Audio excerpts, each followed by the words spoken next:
26 days into the month of January, the year 2021, it's usually around this time that we elevate conversations that revolve around just advocating for the rights of women and girls, specifically talking about female genital mutilation.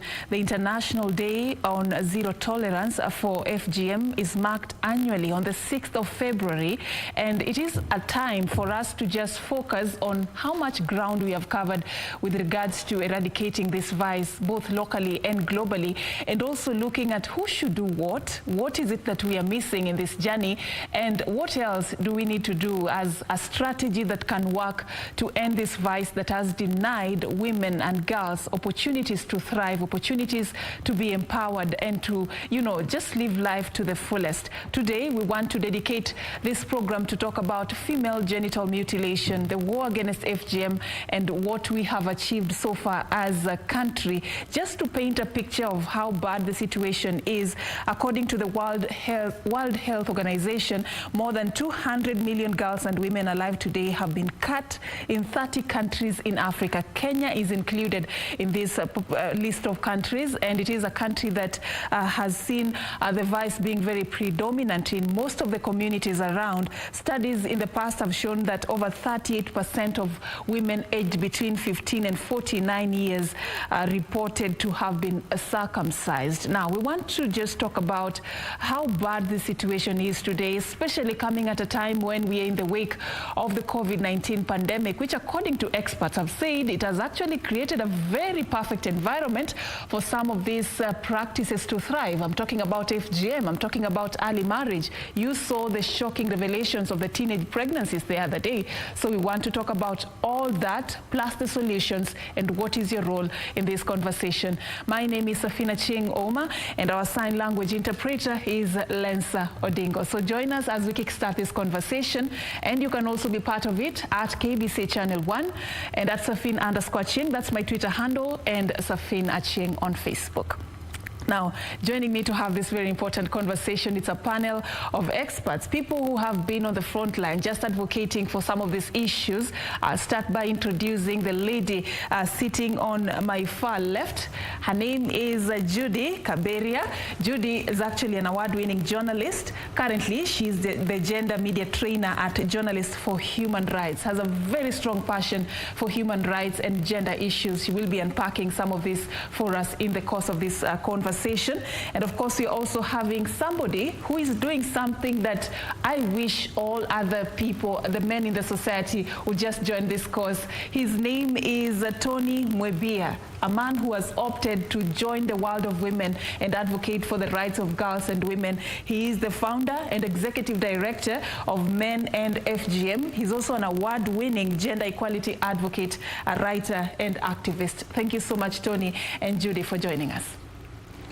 All right, so I'll start with you, Tony, because I find this very, very inspiring as we kickstart this conversation. For a very long time, FGM was branded a woman's issue. Many a times when such conversations were being had, we just had, you know, women feeling like it's our issue, it's us who need to find solutions to this. But you're actually doing something different, Men and FGM. Tell us a bit about this initiative and how it all started. I want to hear more about your story, Tony. Thank you so much for this opportunity. I would like to say that Men and FGM campaign started as an online campaign in the year 2013, and this was as a way of lobbying and luring people, activists, government agencies, NGOs to join, to have more men join the fight against FGM. So back in 2013, I went to do some volunteer work with an organization called Highest Refugee Trust of Kenya that works with the urban refugees in Nairobi.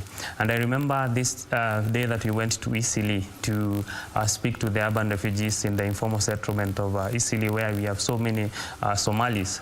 And I'm sitting here as this young man and speaking to the men and moderating the dialogue on FGM with the men. And they opened up their their feelings. Some of them confessed that they could not have sex with their loved ones because, you know, the Somalis have the worst form of FGM, that is infibulation. They do type 3 of FGM, which involves cutting everything and then sewing up the vaginal opening, just leaving a small hole to allow the urine to pass and the menstrual blood to flow. So the men were confessing that they cannot enjoy sex with their loved ones. They were confessing about the economic burden that comes with FGM, in the sense that their women are in and out of hospital every now and then. They were confessing about all these feelings. And one man spoke specifically about how he lost his wife. So they are on their way from Somalia coming to Kenya, the Dadaab refugee camp, and the wife is pregnant. She goes into labor pains. She has undergone the worst form of FGM. There are no doctors to take care of her. It's just the tradition of birth attendants. And then what happens is that she struggles like the whole day. And by the time the traditional birth attendants are cutting her up and opening her up, she bled to death. And then the following morning also the baby passed on. Then listening to all these stories and having read a lot about FGM, I was wondering, why is it that then men do not speak about these stories? Because even if you watch our media houses, even if you see the stories out there, it's always about the survivors speaking out about FGM. It's very rare that you will see a survivor speaking about FGM and the husband is right beside her, supporting her, or the father or the brother saying that, yes, this is an issue that is affecting us in the society. So after working with them, and then I got a chance to go and work with the government in Kuria, Kenya, where also up to last year they were singing and dancing publicly as they performed FGM. So it's one of the unique communities in Kenya. So I still saw the men protecting the women and girls as they went for the cut. And I was wondering, do these men really understand why we say FGM is harmful? Then I realized in most of the practicing communities in Kenya, FGM practicing communities in Kenya, men do not partake in the actual cutting of women and girls. What they do is they provide the resources, they support the whole process in terms of resources, in terms of influencing, and then they sit back, the women do the cutting themselves, unless when it's medicalized FGM, whereby we have some nurses and doctors doing the same. So when it's done in most of the traditional settings, you find out it's women who do cut their fellow women. But unfortunately, they do it for the sake of the men, because the women are told that once you get cut, you will attract more dowry. So many people will be attracted to you. You will be found attractive in the society. You will have so many suitors. So that's was the essence of going online and challenging everyone working around FGM. So it started as an hashtag Men and FGM. And it has grown over years to become a fully French organization. And I'm happy to say that right now, Men and FGM is the fashionable thing to do. Every organization out there, including the UN agencies and everyone working around FGM, is now speaking about the need to engage men in this conversation, not only on ending FGM, but also other forms of sexual and gender-based violence. All right. Very interesting. You're one of the people that would say sort of like you want to flip the coin and change the narrative and help men understand that this is as much their issue as it is for women. I'll come back to you later just to tell me more about how it was, because I'm sure initially when you are getting into this world of women, it must have been very tricky to convince yourself or even the other men that this is actually something that we need to start doing. But for you, Judie, having been in journalism for over 16 years right now and developing a strong passion for human rights and gender issues, probably also tell me how that was coined. How did that begin in a sea of issues that you could have opted to report on? Why gender? Why human rights? What is it that stood out for you? First, it's very good that you're talking about this, and I'm actually really happy to see him talking about that, because one of the things that I've realized, especially being a journalist and having started journalism because of the inspiration. Actually, I was inspired to become a journalist because of female genital mutilation. So it started even before? Yeah, it started when I was in Form 2. That's when I wanted to become a journalist, because where I come from, in my village, girls were undergoing the female genital mutilation. For me, I thought that's the okay thing to do so that I could fit among my peers, because if you didn't do it, then you are discriminated. So for the longest time, I just wanted to undergo the cut. But luckily for me, my parents, you know, were able to save me from that, and that's how I ended up going to study in Western Kenya from Meru, I went to Western Kenya so that I could see that we don't have to go through it. And actually, what made me to realize the power of the media and the role of the media in advocating for the rights. And that's why, like, at the Journalists for Human Rights, we have a project in Kenya. It's called Voice for Women and Girls' Rights.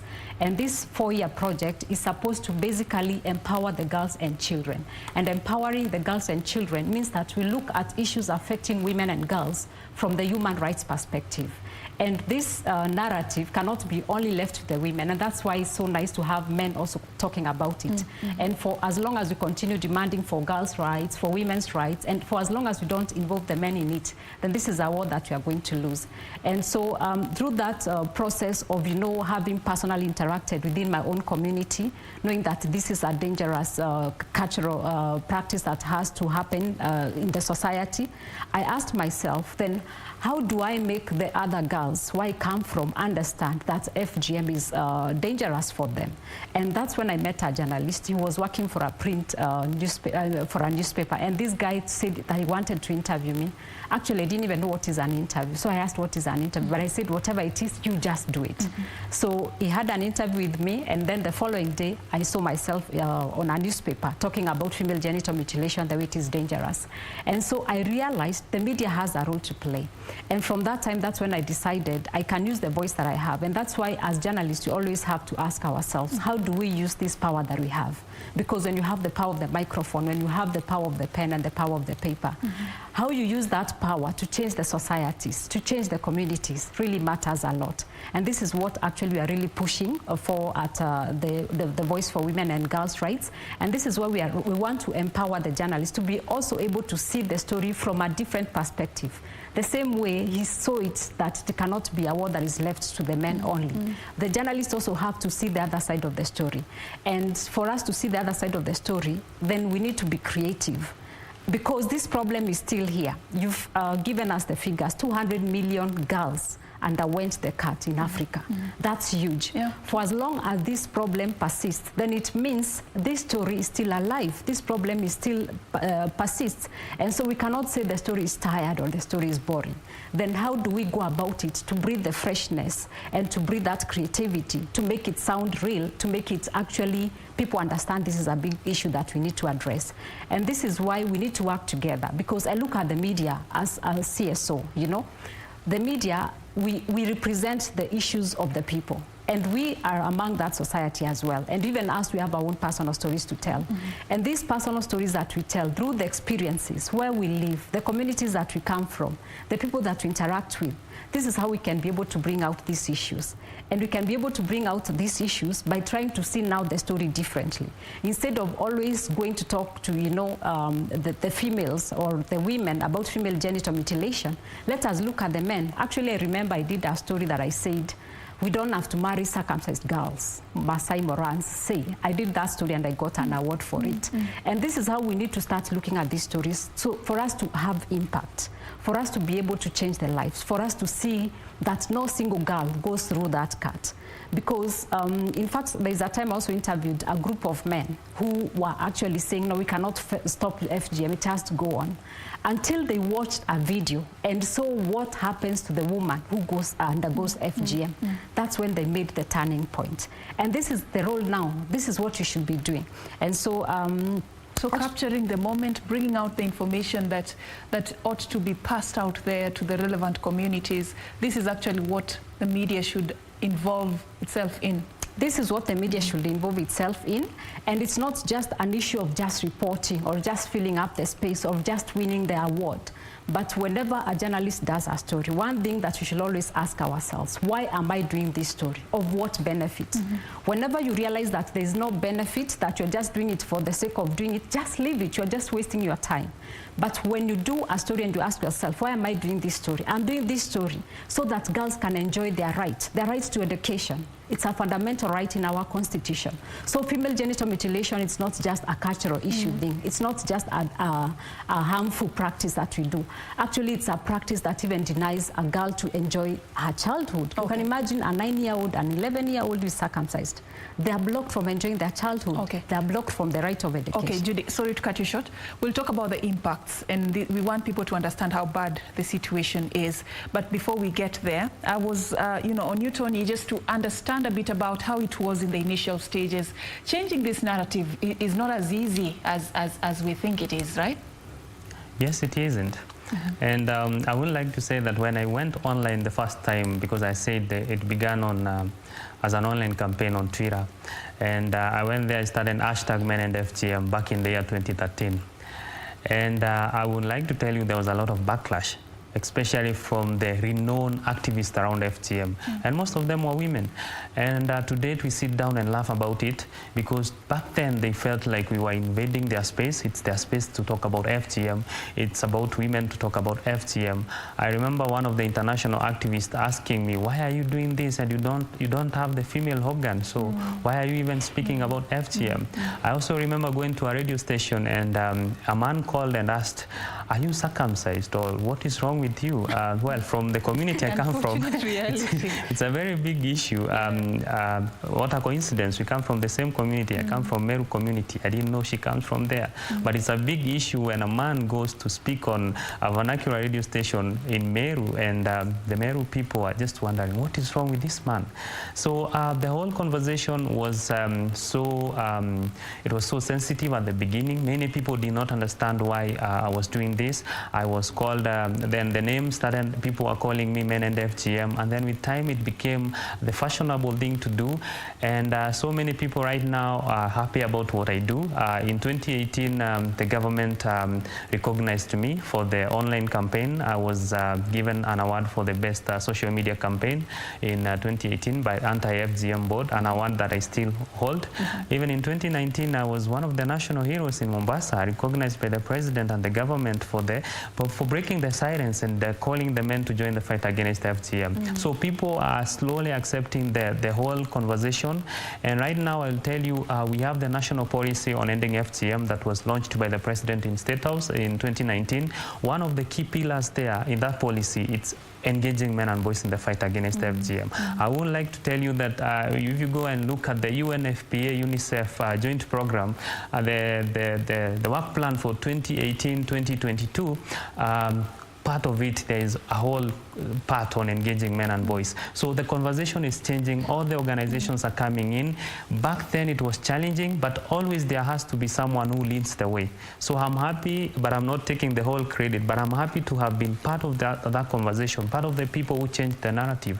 Because I went online, started challenging people, started challenging CEOs of different organizations. I even started writing at that point. By that point, I was having a free blog spot. And by the time I pulled it down around 2017, more than 60,000 people had read my articles. Right now, I moved into our website, which is mwebia.co.ke, and I was checking the other day, and I was shocked. Since 2018, there about 2017, when I moved, around 70,000 unique people, not repeated visitors, have gone to my website and read that. The traffic is increasing every day. The message is getting out there. Yes, the message is getting out there, and the support is coming on. So many people are talking about partnering. Like, for example, in the last 1 year, we have done trainings in 8 counties on engaging men and boys. We were in Mwebia, we partnered with different organizations, Garissa, Tana River, Meru, Isiolo, Samburu, Baringo, and all these counties, and the support keeps coming in, and people are joining the conversation. All right, Tony, you're amplifying what Judie mentioned earlier. Perhaps it's time for the messaging to change, not the old same stories about FGM is harmful, FGM will do this and that. It's about time, because FGM itself is mutating. Even how it is performed is actually mutating. What the perpetrators do today is not what they used to do then. So the messaging and the awareness campaigns also need to mutate as times change. Men coming on board is actually a step in the right direction. But for you, Judie, having, you come from a community that for a very long time has been practicing FGM. You're a woman. then you go back to that same community, and then you start telling them that, you know, we need to stop this. Did they receive you? What was the initial reaction? What challenges did you face? There was a lot of negativity, because those days I was younger and I was not a very trained journalist at that time, and I was full of this spirit. I know this is bad, and I remember even reading a book. You see, that's why even it's always good to document, and it was called The Agony of the Razor.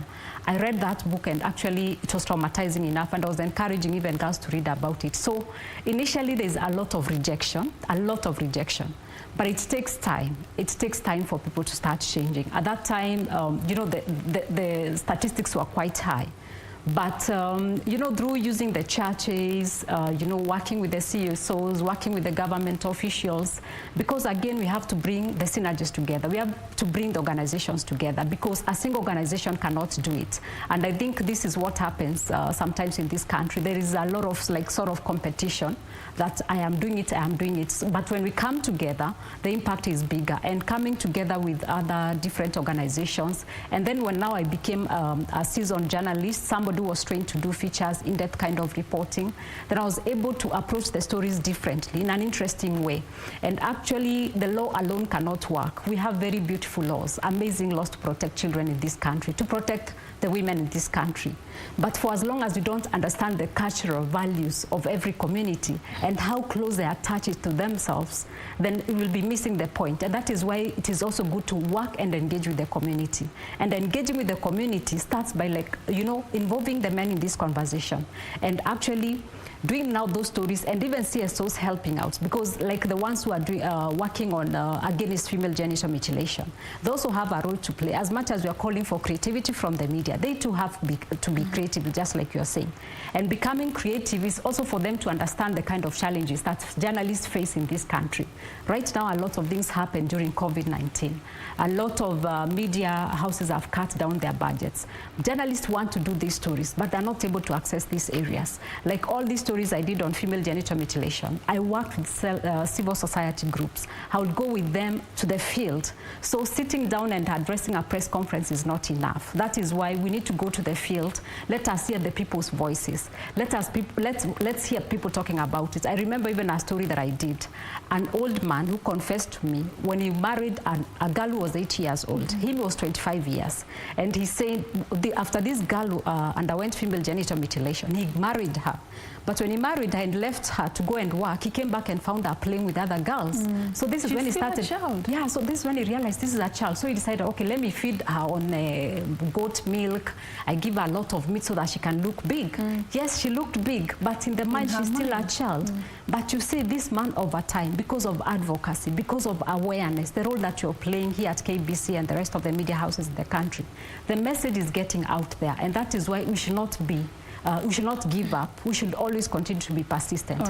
And persistence means that we are not presenting our audiences or presenting the people with boring content. And this is where the creativity comes in, and this is where the partnership comes in, so that we can ensure that even people, when they listen to these messages, they do not become cliche and boring. All right, talking about stories, I want us to look at some interesting stories that some of our reporters have done around this subject. And when we come back to the conversation, I'd like, from your perspectives, to understand what the practicing communities term FGM to be, and what, having been in the advocacy of rights and talking about anti-FGM, now how would you define FGM? But before that, I just want us to have a look at some of the stories that our reporters have done concerning FGM. I'll start with one that our reporter Sheila Kayaro did a few years back. She visited Entasopia location and encountered Morans who had pledged that they are not going to marry girls who have not been circumcised.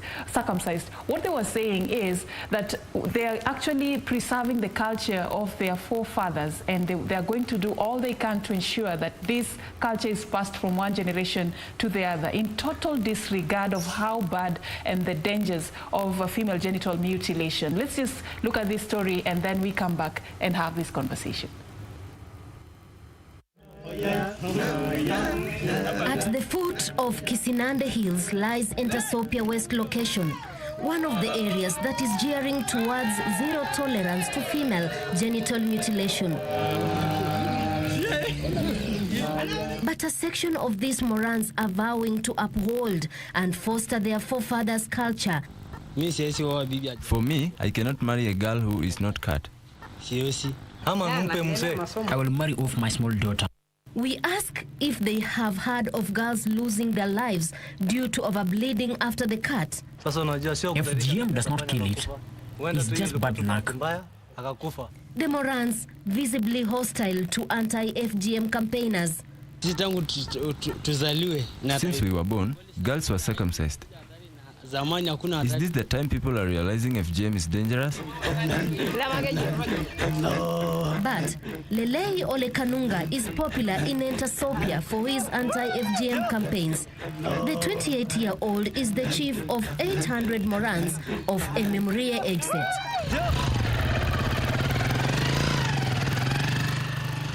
He rides on his motorbike to spread the gospel to school children.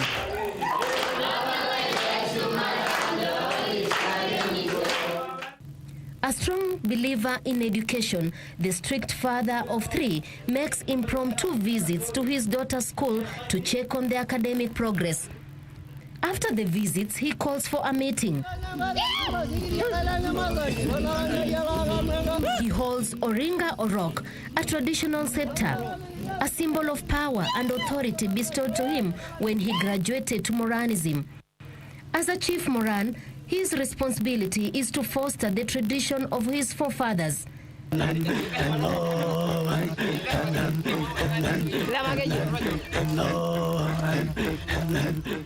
Though his perception regarding FGM has since changed. The day I attend the training of peer education, the Tok Tok, through AMREF Kenya program of Peter Angura, it is the time that I go and to know that the female genital mutilation cut, it is something bad in my community. He embraced knowledge as a treasure and decided to pass it on to his peers. Morans are already gathered at Olekanunga's home. They have left their duties to attend to their leader's call, what they consider a matter of more serious importance. But before the sessions, they begin with a jig.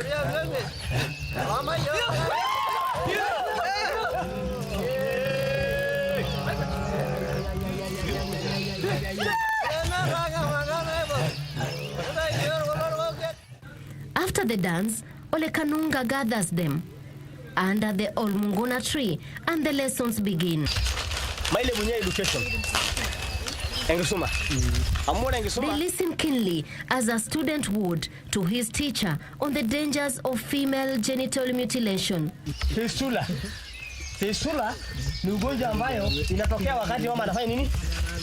Olekanunga says the anti-FGM gospel is spreading like a bushfire, courtesy of his wisely selected close allies. Another thing is, the time AMREF trained me, I will do a call of my cabinet. I call my cabinet. I have a cabinet of 12 people.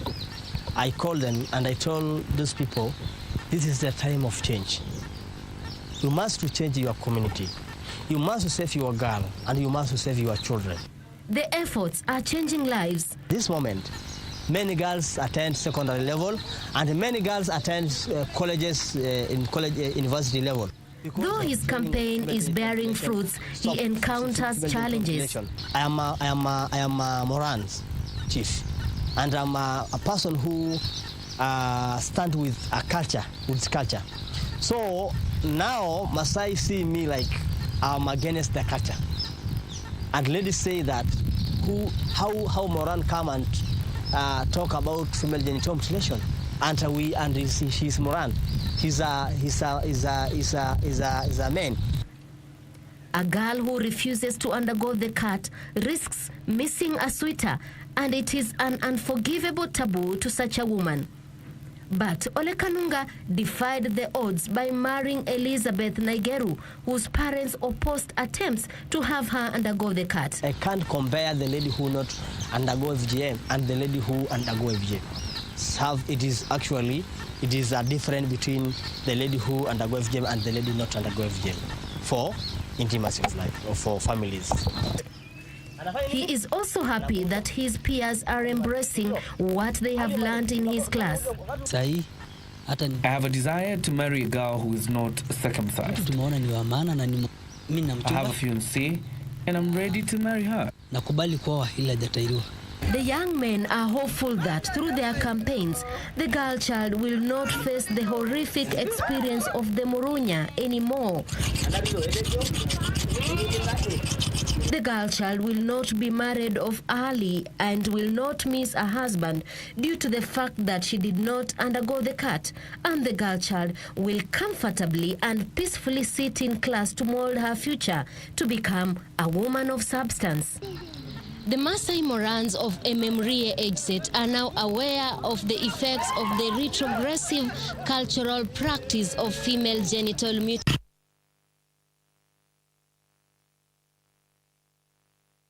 There is a Sheila Kayaro there. Murunya is what they call it.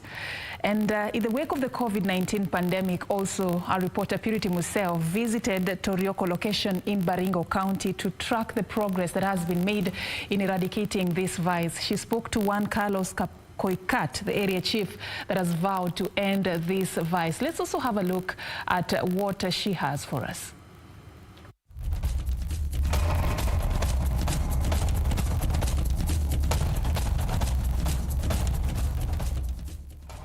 The ongoing coronavirus pandemic has created perfect conditions for proponents of female genital mutilation and early marriages to carry out their motives. Closure of schools has catalyzed an act criminalized by Kenya in 2011. Against the grim backdrop of the coronavirus pandemic, in Torioko location, Baringo County.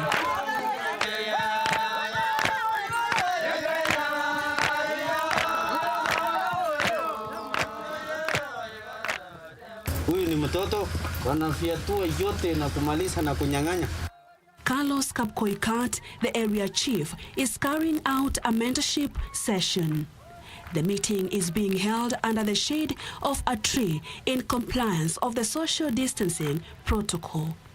Koikat is an anti-female genital mutilation advocate who has received recognition for his efforts to fight the deep-rooted retrogressive cultural practice. Wakati msichana ameanza kupale hivi, unaona msichana anafitiniwa na mama ama baba kwamba umekuwa msichana, umekuwa mkubwa, sasa nitakana uende utairiwe. Na katika hali hiyo tumeweza kupoteza wasichana wengi katika hali ya kutairiwa. Once ukiona msichana ametairiwa hivi, ni kama indicator ya kuonyesha ametosheka kuolewa. Through his advocacy work in partnership with an international Christian humanitarian organization, World Vision Kenya, Koikat has saved hundreds of girls from FGM and kept them in school. Mimi tangu niwe chief katika area ya Torioko nimeweza kuwakamata na kuwashika wenye wanatairi watoto, wenye wamewahi patikana na vitu kama fisu, ile ya kukeketachi, wenye wameweza kupeana mahali pa kwao kuwa ni mahali pa kufanya sherehe na kukunywa pombe na burudani, tumeweza kuingisha ndani. He has also successfully persuaded most men to lead sensitization campaigns against the outlawed practice. Niliona si mzuri kukeketa hii watoto. Sasa hii ya darasa la 8 iko soso, ili amemaliza secondary iko soso, ili mwingine tena watoto yangu wote iko sawa. Wale keketwa hata wengine hawakusaa mzuri. Ile watoto wangu watafaidika ni vile wataenda shule, wasichana kwa fulana. Ya pili, kuna uzuri ya hiyo kitu, sababu mtoto asipotairiwa anajifungua vizuri, hana shida yoyote. Emmanuel Akorilima is a single father of 7, 4 girls and 3 boys. He is aware that besides causing severe pain, FGM has serious short and long-term health complications. Nakataa hiyo kitu kabisa, na ninaelewa kuhusu tangu mwanzo hata. Kwa hivyo kwa pia hiyo kuna madhara mengi tena. Kuna mtoto kuvujika damu, kuna tena hata ya kusaa ni shida. He is determined to put all his children, regardless of gender, through school. Hiyo mambo ya kutairiwa imekataliwa. Kwa hivyo hiyo hakuna kwa hii familia. Na kwamba kwanza usome shule, uende shule mpaka umalize. Kwa hivyo hiyo mambo ya hiyo mimi siwe sana naye na sitakubali. Thanks to the involvement of local administrators, religious leaders, as well-meaning individuals and organizations, the anti-FGM campaign is now firmly grounded in the grassroots. I am a reformed circumciser. I regret practicing FGM. Alafu yale tunafundisha wale vijana vijana tunafundisha kulingana na maisha ya wakati huu, ya kwamba hii ni wakati wa kutafuta kwa upande wa masomo. The government is determined to end female genital mutilation by 2022, but women and girls' rights groups say it may be impossible. They cite financial hardship for most families during the COVID-19 pandemic, especially in regions of the country where the culture is still alive. When girls are exposed to FGM and boys to Moranism, what happens is that after FGM, they're allowed to engage in teenage sex, which leads to child pregnancies and just having children at a young age. They're also exposed to health complications, and as a result, they cannot be able to actually go to school. And of course, after that initiation, they are actually looked as adults. So they're ready for marriage. Some are actually betrothed to get married immediately. The World Health Organization estimates at least 200 million girls and women alive today in Africa, the Middle East, and Asia have undergone the female genital mutilation, FGM, the partial or total removal of the external female genitalia, also known as cutting.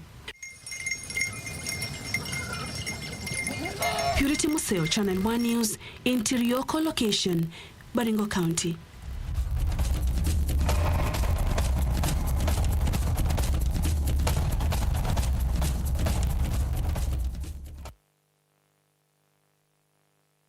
All right, so those are some of the stories that we have been doing concerning female genital mutilation. We just opted to run those two based on the fact that we are championing the role of men in eradicating this vice in the society today as we speak in this conversation. But I will tell you, there are quite a number of issues that still needs to be discussed with regards to female genital mutilation and its impact on women and girls. And I'd just like to get your quick comments about some of the issues that have been raised in those stories. I'll begin with you, Judie. You have been in this field for long enough to understand how the journey has been since, female genital mutilation was outlawed in 2011. If you look at what, even our reporters are bringing out, are we capturing the issues on the ground? Does it help to paint the picture to the society about what is really happening on the ground? Yes, actually, I must commend the media for doing that good job. Actually, we've been very persistent, and sometimes when you look at the stories, you ask, what else should we do? Because we've really done so much. But for as long as it's going on, we cannot say we are done with this thing.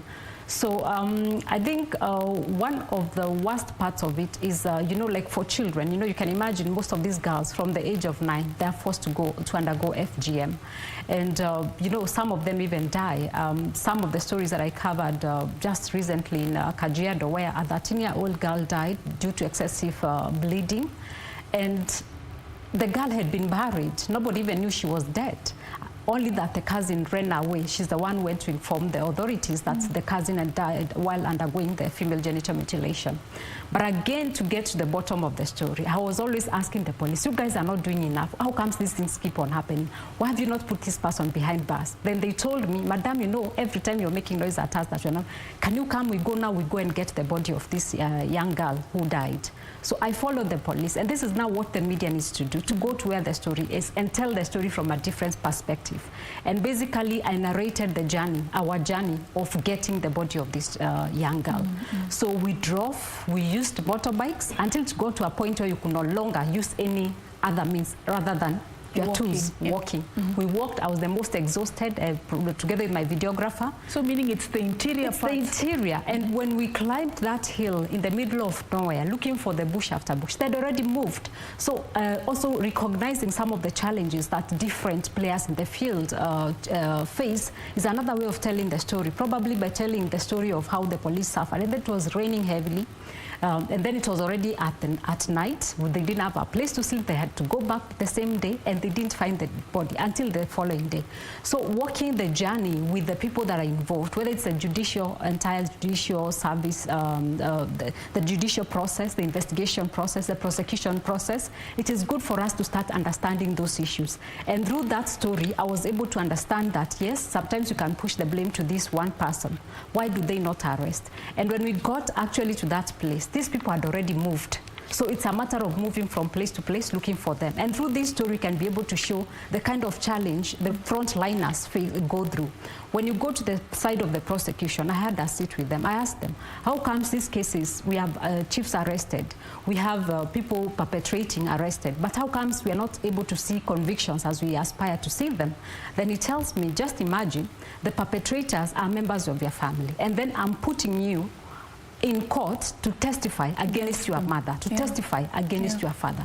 So the whole issue of prosecution, the whole issue of witnesses, the whole issue of protection, these are some of the stories that we really need to bring out for us to be able to identify where are the causative factors, where are the underlying issues. And this is why we are saying we are trying to support journalism at Journalists for Human Rights, through the voice of women, the voice for women and girls' rights.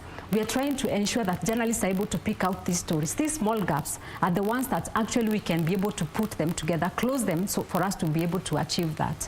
And, you know, even when these convictions happen, how come some of these people, even after serving the sentences, still go back to doing these things?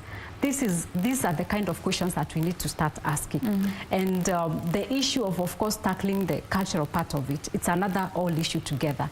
And that's why I'm saying, without us working together, without us supporting the media, without us supporting the journalists to create this awareness, to educate the communities, because one thing that we have, especially the power of the media, we are all over. We communicate in all languages, and we communicate in a language that people understand. So if the media can be supported to be able to talk about it, and you know, media is also trusted in a very big way. So if the journalists are supported, I think we can be able to at least to get somewhere. And what actually shocked me, just during COVID, I handled a case, just COVID-19, and what was shocking was a police officer, a policewoman who went to a house of her sister and told the sister, just give me your girls, I go with them to my home over the weekend, I'll return them on Monday. Do you know what she did to these kids? She went and cut these girls.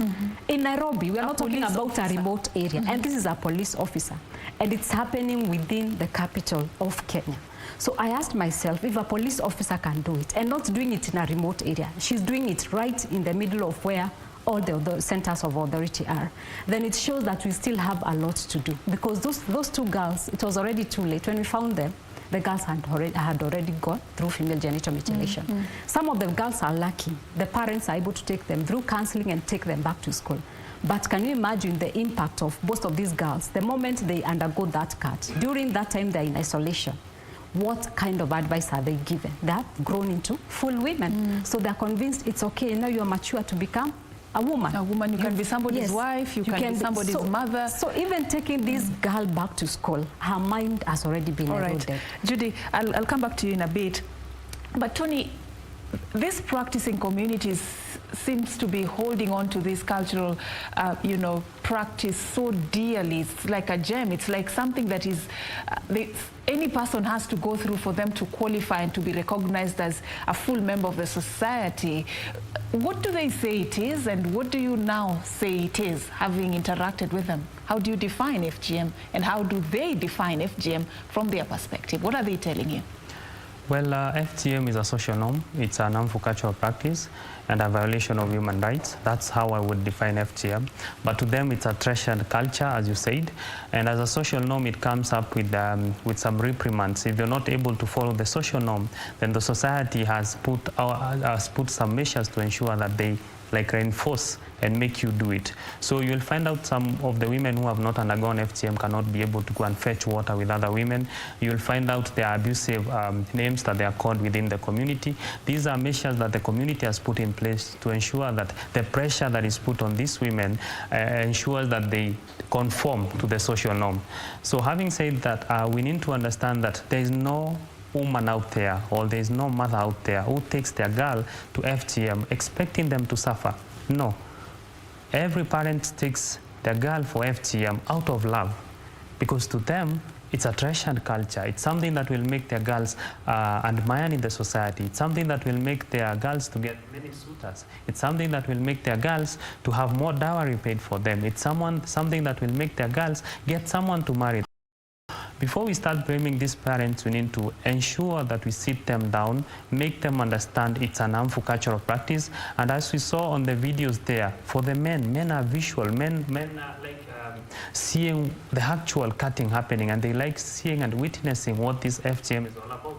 Because men are the ones who are forcing these women to undergo FGM. Not directly, but as long as you're told that you're not getting someone to marry you unless you undergo FGM, the women thinks that the men want them to be cut. And the men in most of the communities do not speak about this topic. They're silent about it. So the silence of the men in this topic then silently perpetrates the same, because the women think that they want them to be cut. So how can we have the men now come up and speak about this harmful cultural practice? If we are able to use the films, I remember our friend saying about the use of films in different communities. This is something that I've been able to witness in many communities. I remember towards the end of last year, we went to Garsen in Tana Delta, and we were sitting down with the men. The first day, the conversation was not, they were not understanding what we were saying. There was a survivor there sharing a story about FGM and about how she was cut. She has undergone CS while giving birth, the many complications that she has undergone through as a result of FGM. But the men were just making fun of her. And then on the second day in the evening, we asked them, would you like to watch a film on actual cutting of FGM? All of them were excited, and they said, yes, bring it on. In fact, we should watch it this evening. Then when the day came and they watched it, majority of them could not sit down for more than 1 minute. Most of them walked out. Yeah, then the ones who were able to watch it, their whole conversation changed.